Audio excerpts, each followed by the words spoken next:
So, welcome to the Norwich Gaming Festival. Unless you've been here before, then belated welcome to the Norwich Gaming Festival. I'm Stuart, and I do things on the internet like.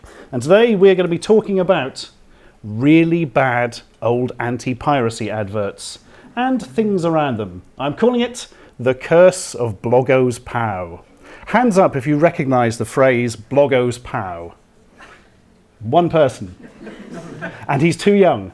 So now I'm worried. But all will be revealed. Software piracy then. Do you all know what software piracy is? Yes. Yar. I not be knowing of this thing of which ye be speaking. Yeah. So yeah, it's, in case you don't know, it's when you copy a video game and don't pay the people who made the video game. It's not complicated. It really is as simple as that. And it's generally considered a bad thing, especially by people who get paid for making video games, for obvious reasons.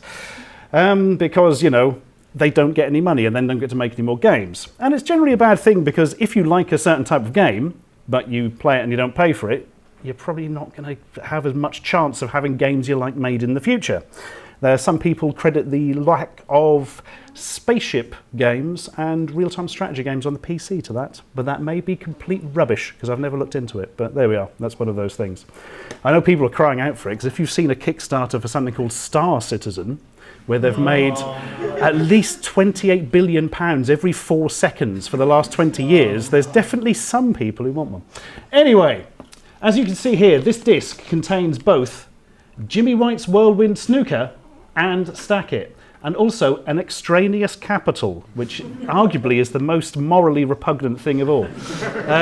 Actually, this is a lie. This is just a disc that had some spreadsheets on, and I wrote that label on it to make it look like a pirated disc, because let's face it, who would want Static It? Anyway, this is how piracy began in the 80s. With Dad's twin tape deck. Hey. And what you do is get your mate's copy of Jet Set Willy and a C90 and copy it on there. And then you could basically have a mixtape with all your favourite games that you've copied from other people because your dad wouldn't buy them for you.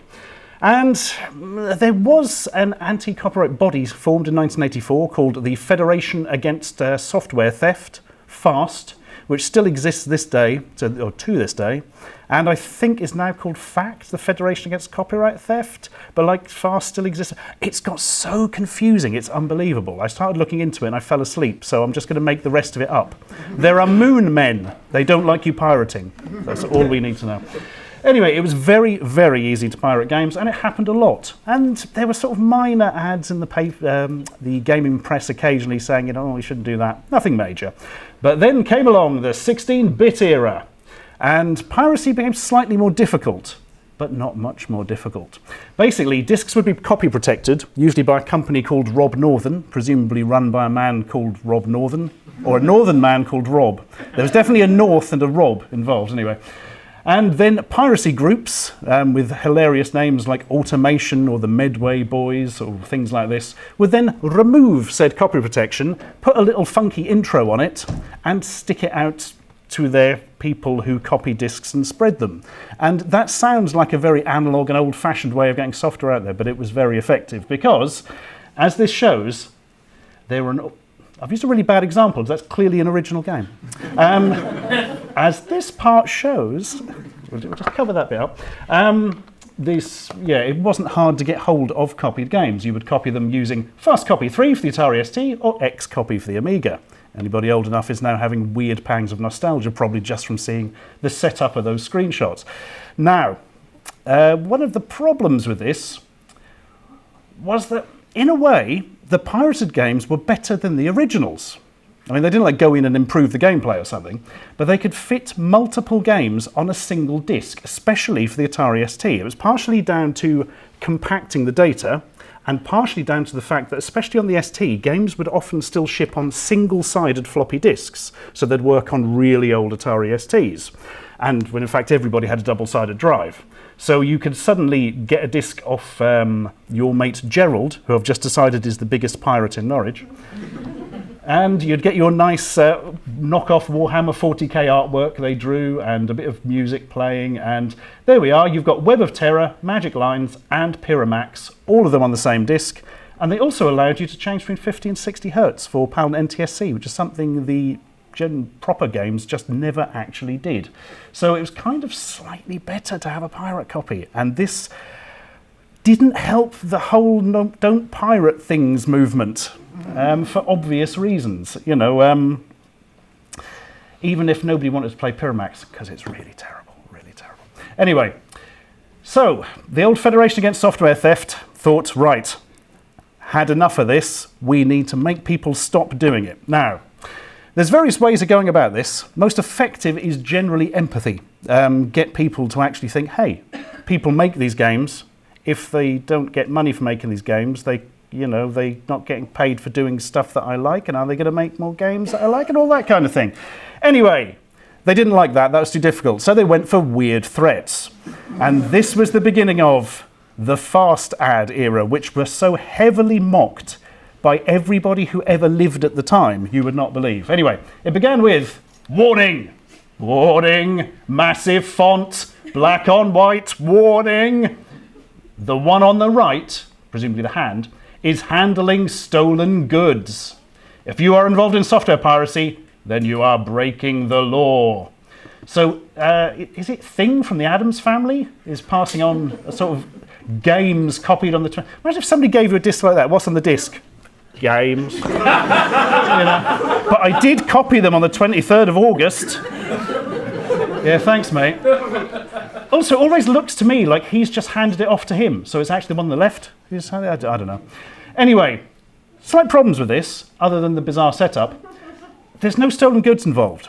At the time, theft, as defined in criminal law, was an entirely separate thing to copyright infringement, which was software piracy. That's not stolen goods. This is a really bad way of starting things off, to say the least. As you can see in the corner there, piracy is theft.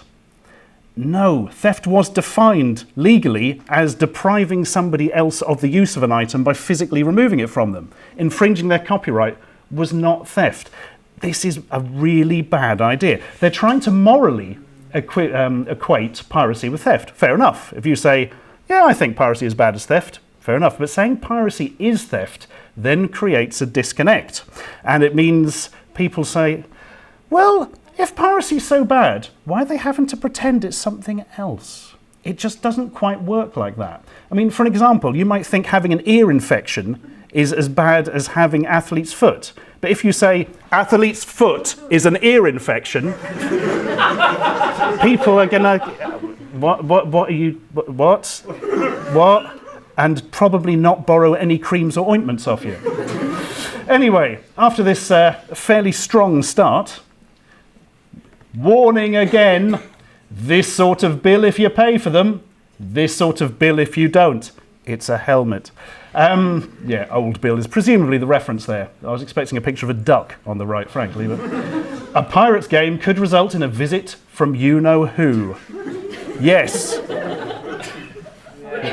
You know who? Yeah. I'm guessing the Pope. Oh, wait, I think they mean the police. Santa Claus.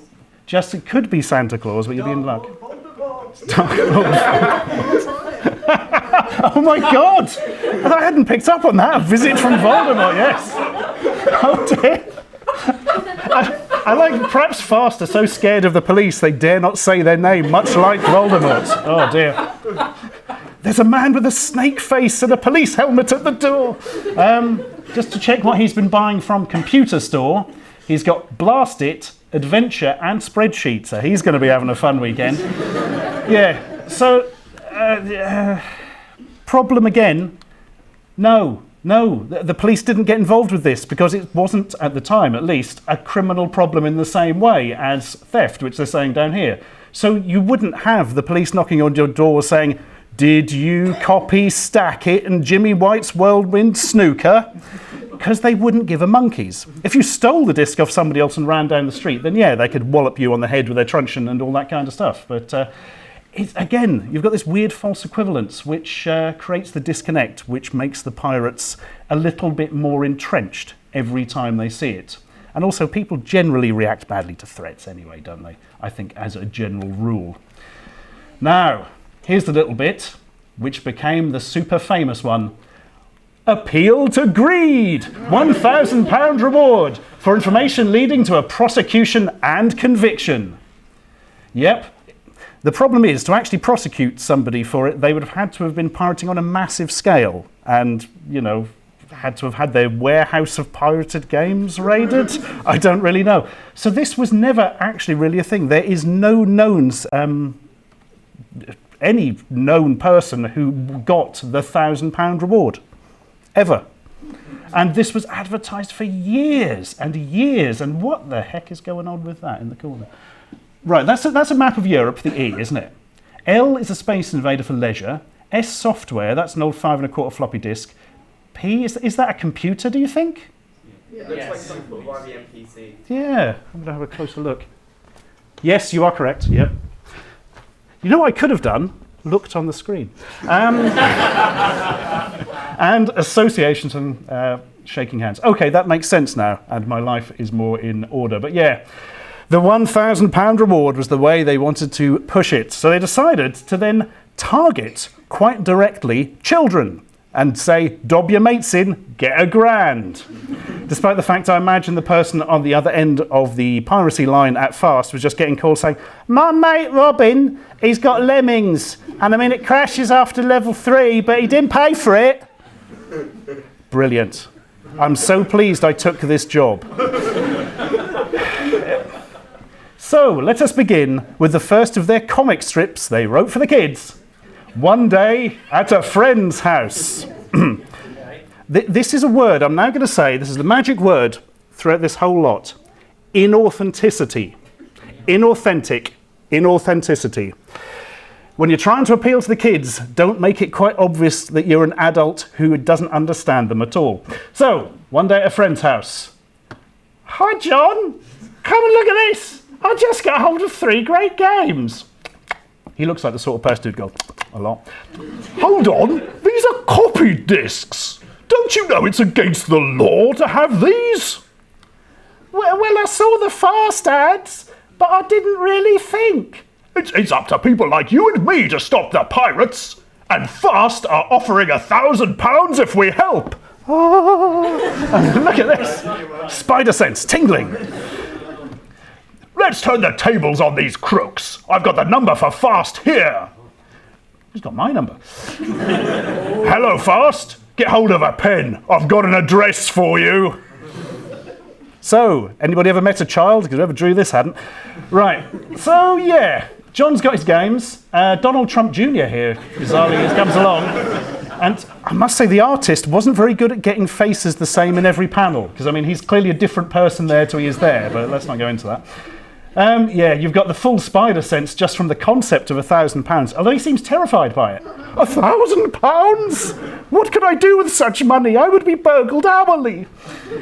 And yes, he's a different person again. And he carries around a notebook with Fast written on it in huge letters, and then his friends in small letters underneath.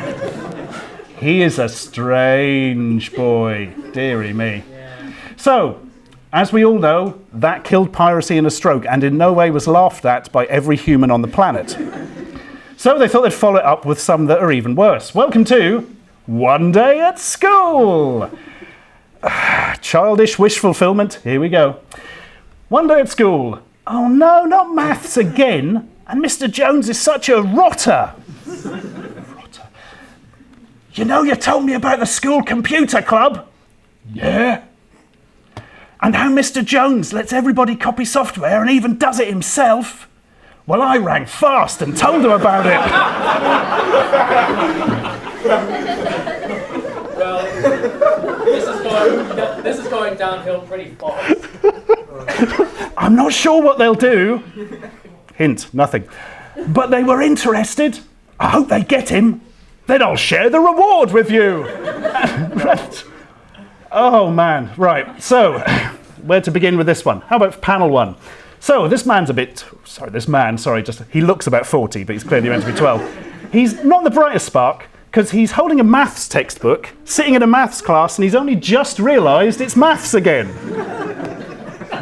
He's not going to be getting good grades, is he? Here's Mr. Jones. He's such a rotter. Rotter, of course, being a very popular term in the late 1980s among school children. He's not only a rotter, by the way, Mr. Jones, he's also clearly some sort of 1920s gangster. So that's good of him. Time to do maths, see? And copy some games, see? Oh, dear. So he's whispering to his friend out of the corner of his mouth, or he's had a stroke. I'm really hoping the former. Mr. Jones writes a number on the board. It's the number 2. It's quite basic maths. For some reason, the boy dresses as Chairman Mao when he's at home, but we'll let him off with that. Also, his phone is made of a damaged chocolate bar, but again, I like that too. He just goes mad and just phones fast in his head. Anyway, so whispers to his friend, I hope they get him, and the policeman literally comes in during the lesson and carts off the teacher they don't like. Childish wish fulfillment, unrealistic, blah, blah, blah. But the real joy of this for me is, right, check the where the speech bubbles whispering here are coming from. He's saying that, he's saying that. He's saying, I'm not sure they'll do, they're interested. His friend says, I hope they get him. Then his friend says, then I'll share the reward with you. You didn't do anything. You can't just suddenly then go, oh, I'll share the reward with you. But if any of you here are going for food afterwards, I'll come along and eat half. That sounds fair. I mean, I can only think that was supposed to be coming from the other person's mouth, obviously, because that's just ridiculous. So I'm thinking not a lot of care and attention went into these. I don't know if you're getting that idea, but yeah, anyway. And now the most infamous, one day at the market. Dun, dun, dun, dun, dun. One day at the market, look, computer games! Who would have thought such a thing? And yeah.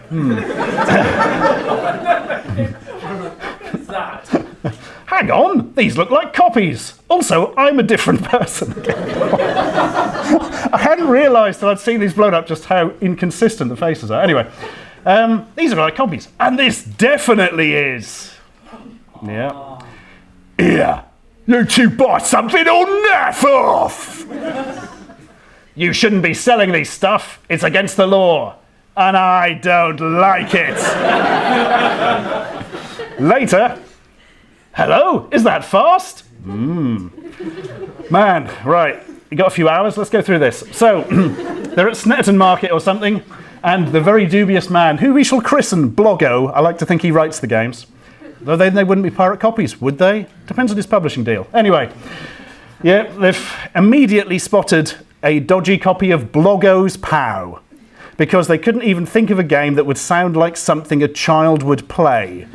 So they've just come up with a name and onomatopoeia and stuck them together. Thanks, guys. Anyway, what's going on with his shoulder? Does he have is he like from Star Wars or something? Anyway.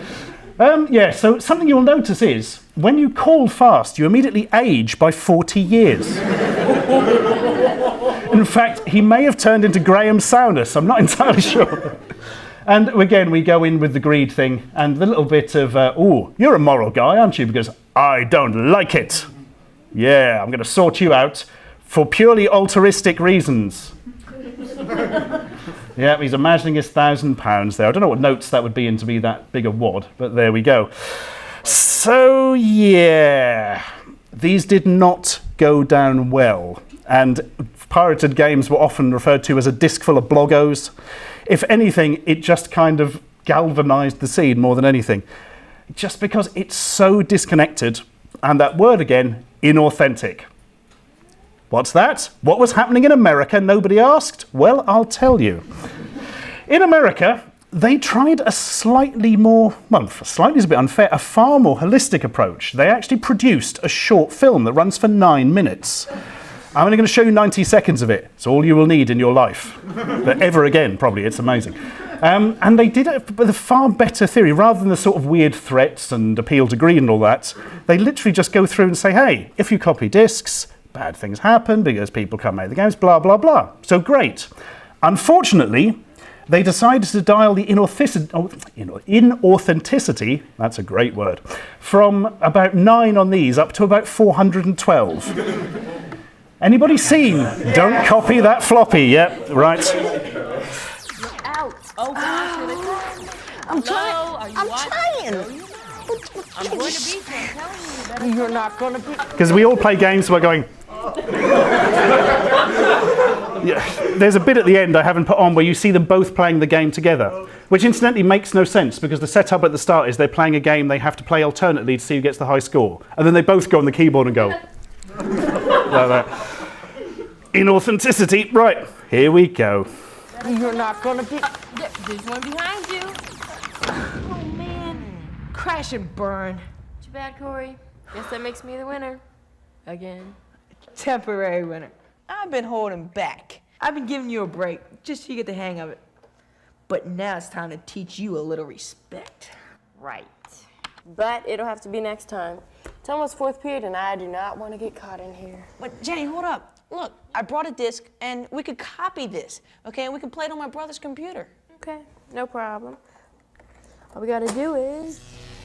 Whoa. Are you sure you know what you're doing?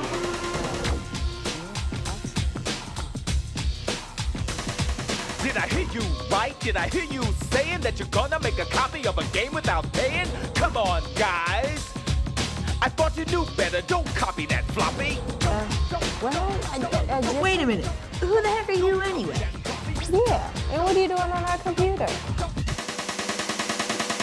I'm your MC, double def. DP, that's the disc protector. For you and the posse, that's the artists, writers, designers, and programmers that worked up the images for games and grammar that let you learn, but also play the game you came here for today.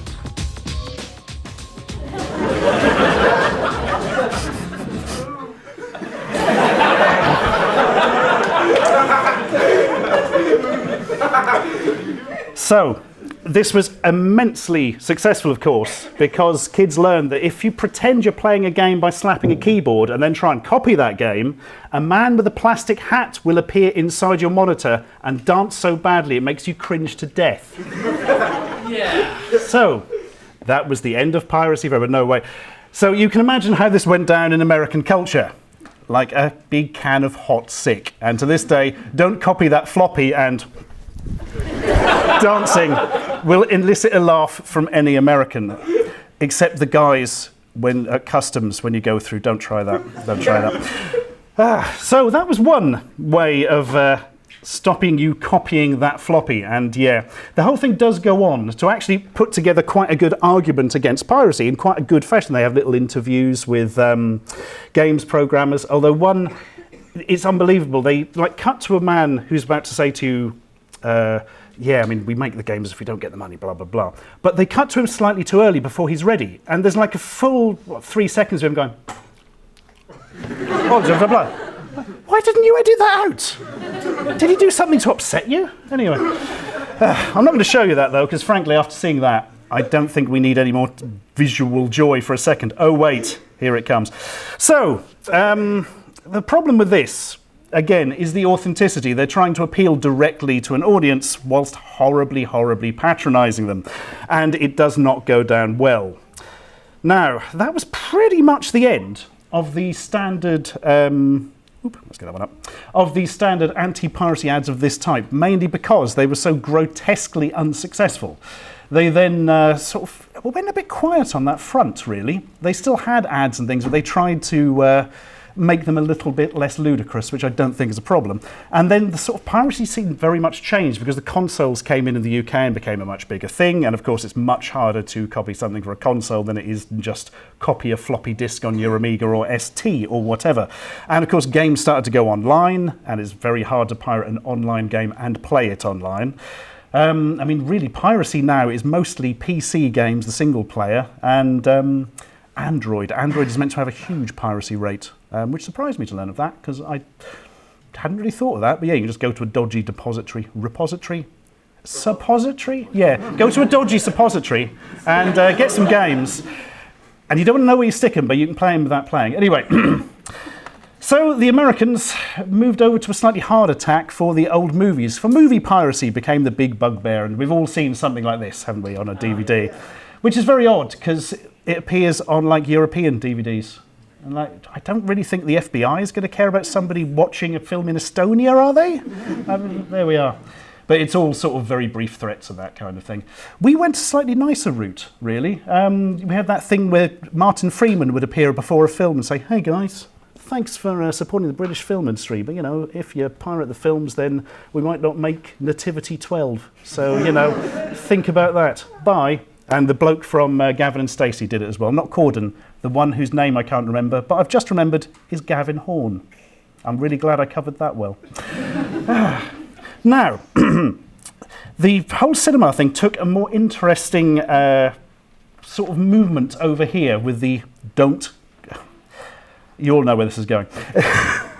With the don't pirate films stuff. And it went back to this slightly hard attack of the FBI thing there, the whole, oh, you will be crushed. With the mighty Piracy, It's a Crime from 2004. And you probably all remember this. Amazingly, it's American-made and funded mostly by the Dutch, apparently, and yet was mostly broadcast in the UK. And the UK's pirated. Ta-ting. Kind of. We'll get onto that.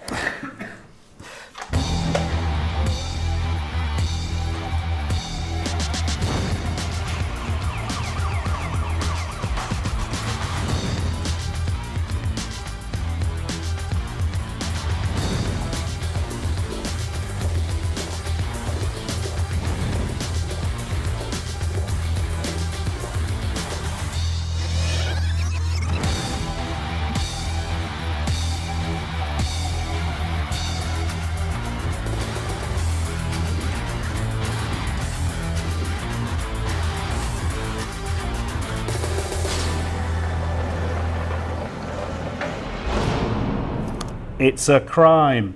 As the gentleman there said, that piece of music in the background is used without license and is therefore technically pirated. They did commission it from a musician, a Dutch musician, I believe, and he wrote it especially for this ad, under the understanding that the ad was only going to be used at specific film festivals.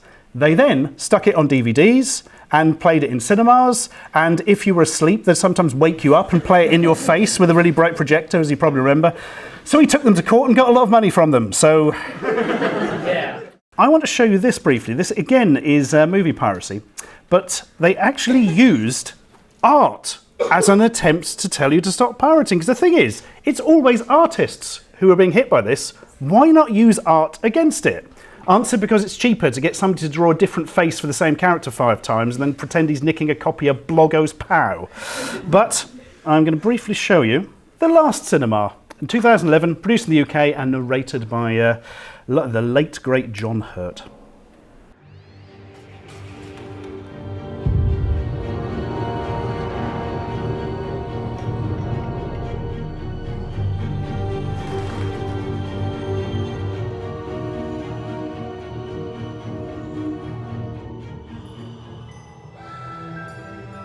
A moment of cinematic joy.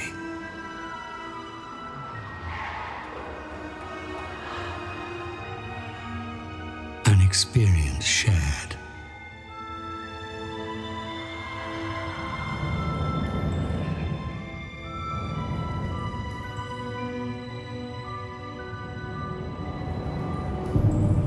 All gone. Imagine.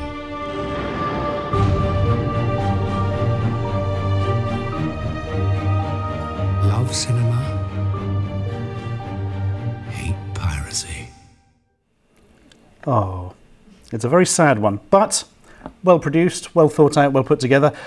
Arguably oddly pitched, because really cinema's biggest enemy is more streaming services than piracy directly, and it's kind of the film industry as a whole and not specifically cinema's piracy, you know, but who cares? They did it well, and they did it with a bit of art, which is just something the games people never seem to actually get into or even attempt to actually use games to show you why piracy is bad. There's no anti-piracy games. Right, so we're now going to have a bit of ancillary content, just because I like the word ancillary. Ancillary. This is number 1, classic anti-piracy measures, because it wasn't all just saying, don't copy that floppy, my back. They'd try more directly, shall we say, to stop you pirating games by introducing anti-piracy measures. We all know the classic ones, you know, you couldn't copy the disc because it had clever copy protection on it. You'd have to look through the manuals. It'll say, enter the word from page 14, paragraph 12. And you look at page 14, paragraph 12, and it says potato, and you put potato in, and it says wrong word. And then you get angry. And other such methods. But these are my 5 favourite classic anti-piracy measures because they're ludicrous. Number 1, anybody here old enough to remember lens lock? Only on, gentleman there, yeah. Only on 11 games was this released, right. Introduced in 1985. The lens lock itself is this sort of plastic lens, cheaply made plastic lens, that becomes relevant, in a bit of folding plastic. And you put it on your monitor, like this gentleman is doing here with his high-end Philips monitor, which is quite sharp. And it basically blurs and manipulates the text on the screen. Well, text is not text yet, it translates it to text. So you've got a load of weird symbols, you put this on, and then it says K47 or whatever, and you type in K47, and everything's good. Now, various problems with this. Number 1, nobody was using a really expensive monitor like that. You all had a fuzzy old TV, which immediately had problems of going, and weird calibration things, or it didn't quite work. Now add in the fact that not all televisions are the same size. And if it was too big or too small, your lens lock didn't work. So you would buy a game that had the price increased because they had to produce this bit of toots to put alongside it, and then you couldn't play it because your lens lock didn't work. It's absolutely infamous to this day. Only released on 11 games, and they all eventually regretted it. Next up, dongles. Another good word, dongles. So I remember this from Robocop 3 on the Amiga there, and also I think there's a game called Epic that had it, which was like a space shooty simulatory thing. And you literally got a bit of hardware in the box that you had to plug into the joystick port. And then you plugged the joystick in through, if I remember. Did you plug the joystick into the mouse? Oh, it was very confusing. But if it wasn't present, you couldn't play the game. It knew that the dongle wasn't in, no game for you.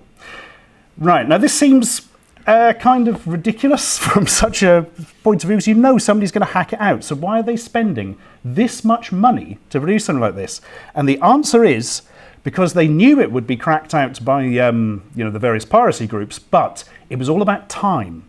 They sell the vast majority of games in the first week. So if they could make it too difficult for them to pirate the game in the first week, they'd still get the vast majority of their sales, which perhaps they wouldn't do otherwise. It was cracked the day before official release. At least, that's what I believed until I looked into it. It was actually cracked about a week before, so they had time to distribute it before the day of release. So that didn't go down too well. But the big problem with this is, if you had an Amiga 600, the dongle doesn't fit, because they moved the joystick ports to the side right near the floppy disk and it doesn't go in. So you'd need an extension cable maybe, which nobody on the Amiga had for joysticks, because it would be utterly pointless. You'd probably have it on an Atari ST because they're in a ridiculous hard to reach position, but there we go. But the most important thing is we all got to say the word dongle. Next up, colour charts.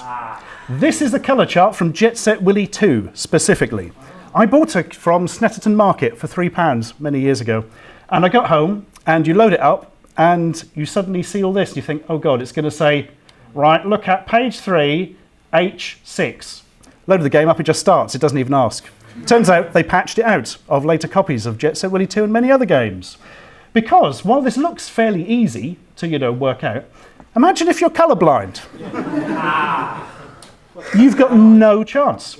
And it doesn't matter which way colourblind you are, it's going to get you somehow. So, but my absolute favourite colour chart ever, and by favourite, I still get nightmares about it. Operation Stealth for the Atari ST. I had this game. A classic from French software company Delphine, where you play John Glames, the super spy. Their original character, John Glames. It actually was released in America as James Bond, the Stealth Affair. They actually got the Bond license, but it was just a really obvious rip-off originally. Anyway, it came with this beautiful colour chart, which would then appear on the screen in black and white, and I think tested you a couple of times and would say, this area, what colour is this? And you'd have to look on here and then match it and then say, it's orange or whatever. Two major problems with this. One, the colour blindness thing is even more severe than with the colour chart. And two, you can't quite make it out from this, but the box always covers multiple areas. One of the boxes would literally appear around here. So which colour? Which one of these 4 is it? The real joy, you only get 2 attempts, then you have to reload the game. Yeah. So literally, I think it was something like a third of the time I loaded Operation Stealth, I had to load it again until it actually gave you colours you could get. So really well thought through there, guys. Next up, a very specific one, Invisible Ink, from a Nintendo game called Star Tropics, a test of island courage. I don't know what this game is, so I don't know what that means. I'm going to assume you have to eat an island, but be brave about it. Anyway, back in the day, we occasionally had things called feelies, very popular with the Infocom text adventures, where you would have a big box with your game and you'd open it up and, oh, there'd be a little plastic thing that appears in the game and a pretend letter from somebody or other that's from the game. Star Tropics did this with a single letter to Mike from Mr. Cloverleaf person. Oh, sorry, Uncle Steve. There we are. The thing was, you're playing the game, and it says, oh, you must dunk the letter in water. The thing is, nobody really worked out they meant the physical letter that came in the box, especially if you bought the game second-hand and some git had lost it. So that's a pretty difficult puzzle. But even if you do work out that you have to dunk the letter underwater, stick it under tap, the invisible ink, it needed quite a lot of water for the ink to appear. Now, who knows what happens to paper when you put too much water on it? Yeah. So you basically had to go to NASA and get them to calculate the exact amount of hydrogen and oxygen molecules to drop on it to get the invisible ink to appear and yet not make the whole thing disintegrate into nothing. So well done there, guys. And finally, my absolute favourite anti-piracy measure ever by a factor of 20 billion, because it's brilliant as opposed to being rubbish. Dial a pirate from The Secret of Monkey Island. Literally, it shows you the face of a pirate. You make it by spinning this round. It consists of 2 halves, and then work out what year they were hanged in which place. So there we are. When was this pirate hanged in Jamaica? Where is he? There he is. Jamaica, 1613. The only slightly depressing thing is that 2 main characters, Guybrush Threepwood and Elaine Marley, actually appear on here. So sometimes before you play the game, you have to say the hero was hanged. Just kind of think they should have put different faces on for that. But anyway, absolutely brilliant. Well done, lads. And will never be topped by anything ever, is a completely false statement I've just made. Ancillary 2, Playing with Pirates. Now, something slightly more modern, although this has happened on some older games on the Super Nintendo and stuff. The game developers actually put in anti-piracy measures that are more subtle. So you can copy the game, fine. But then when you're playing it, something not quite right happens. And this has become a much bigger thing in the age of the internet, because then, amusingly, people go onto forums and say, I was playing this game and this weird thing happened. And the developer goes, pirate! and buries them under 1 million copies of Jimmy White's Whirlwind Snooker. So these are my 5 favourite attempts to upset the pirates quite subtly. And there's a lot of these out there, but these are my favourites. Serious Sam 3, big shooter. Oh, yeah, we know this one. At the start of the game, on a pirate copy, I mean, I'm sure the pirates got rid of this eventually, but a giant, bright red scorpion man appears, is completely invulnerable, moves far faster than anything else in the game, and constantly attacks you until you die. Yeah. So again, people on the forums like, why is this 3rd game so hard? What do I do? Is there a puzzle to get rid of this one? No, you go and buy a copy, you naughty Humphrey. The Michael Jackson experience. Yeah, that doesn't sit up too well now. But anyway, basically a rip-off of Elite Beat Agents for the Nintendo DS and various other formats. This one's absolutely brilliant. If you tried to put it on your DS flash cart or whatever, you could start the game up. But the whole point of a rhythm game, of course, is you hear the notes and then you tap along and time with them. It doesn't play any notes, it just constantly plays random vuvuzelas. And so Michael Jackson's doing his Don't Copy That Floppy dance and he's just going constantly, which is beyond brilliant. Crisis Warhead.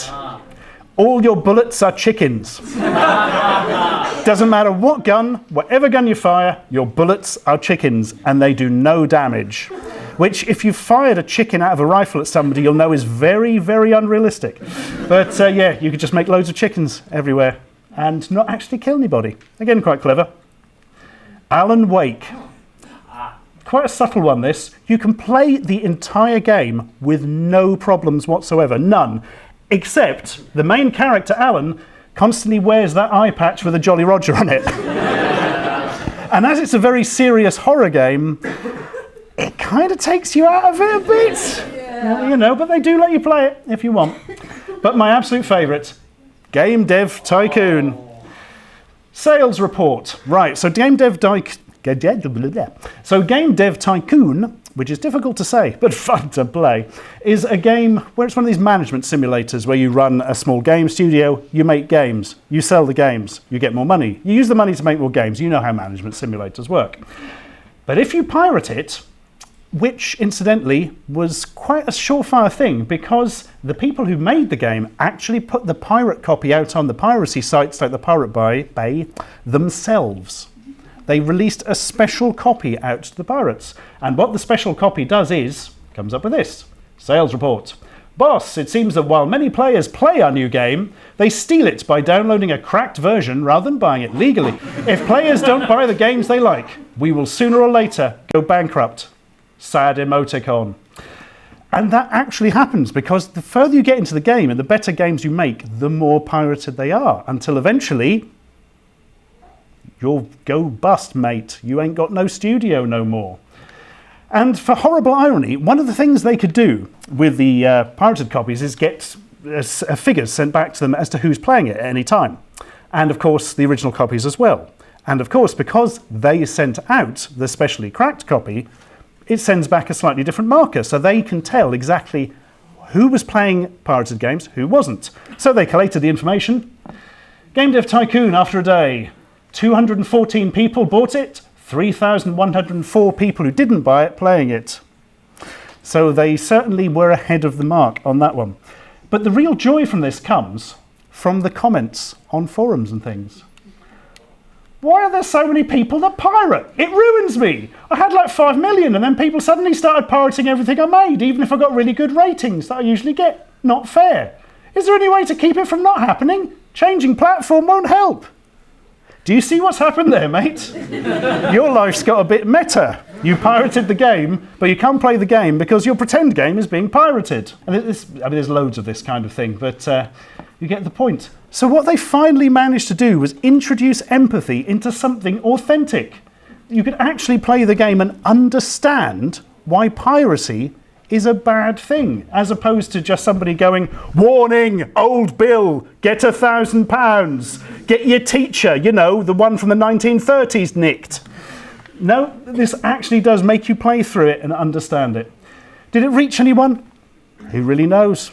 Did it make much of an effect? I would like to think so, but quite possibly not. There's no way of telling. But there we are.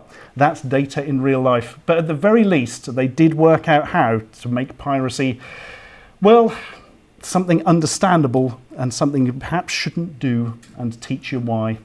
And that, my friends, is the end of that.